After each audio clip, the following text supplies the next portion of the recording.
អរគុណសូមសម្រួលអេយ៉ាង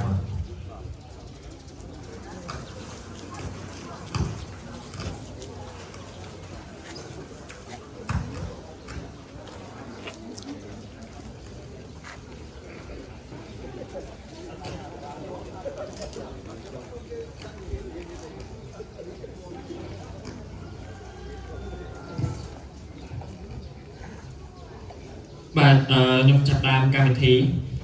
តាំងនាងខ្ញុំបានជាអ្នកកាន់កម្មវិធីជាបឋមខ្ញុំបានសូមគោរពអាដាមលីសារ៉ារិតអភិបាលរងខេត្តកំពង់ចាមនិងជាតំណាងដ៏ខ្ពង់ខ្ពស់របស់អាដាមអ៊ុនច័ន្ទដាអភិបាលនៃគណៈអភិបាលខេត្តកំពង់ចាមជាទីគោរពសូមអរគុណដ៏អស្ចារ្យ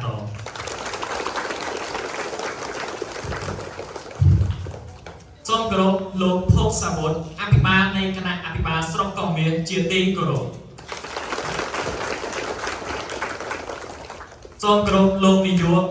រងលោកគ្រូអ្នកគ្រូនិងអមពូមិញអាណាព្យាបាលសិស្សានុសិស្សជាទីគោរពនិងសួស្តីសិស្សានុសិស្សទាំងអស់ដែលមានវត្តមាននៅទីនេះជាទីស្រឡាញ់រាប់អាន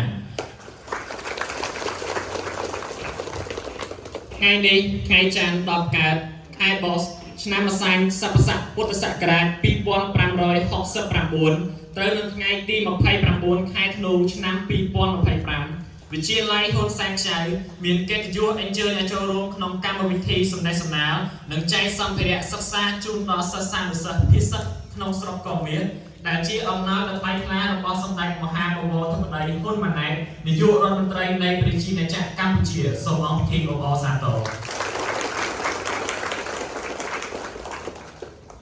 បើហើយជាបន្តខ្ញុំបាទសូមកញ្ញាតគ្រប់អញ្ជើញសិស្សានុសិស្សនិងអង្គពិធីទាំងមូលវេតាក្រោកឈរឡើងដើម្បីគោរពទង់ជាតិនៃប្រជាណាចក្រកម្ពុជាសូមគ្រប់អញ្ជើញ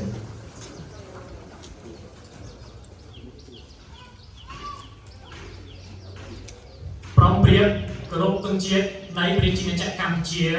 គោរព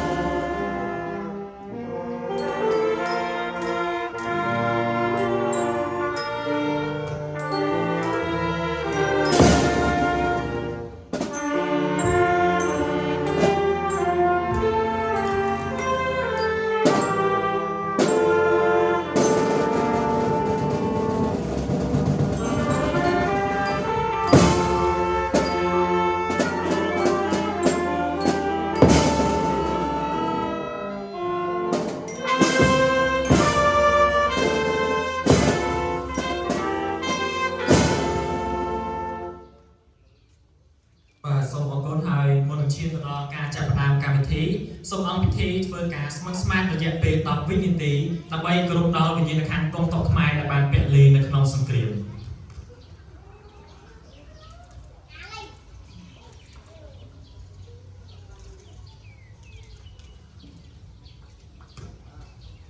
សូមអរគុណហើយសូមសម្រួលអេយ៉ាបង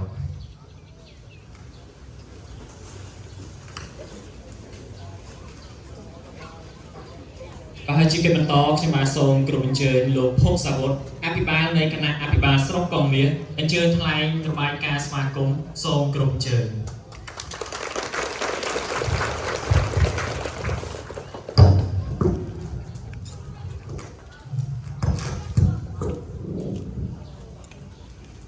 បាទសូមស្ដីយកតាមមេដា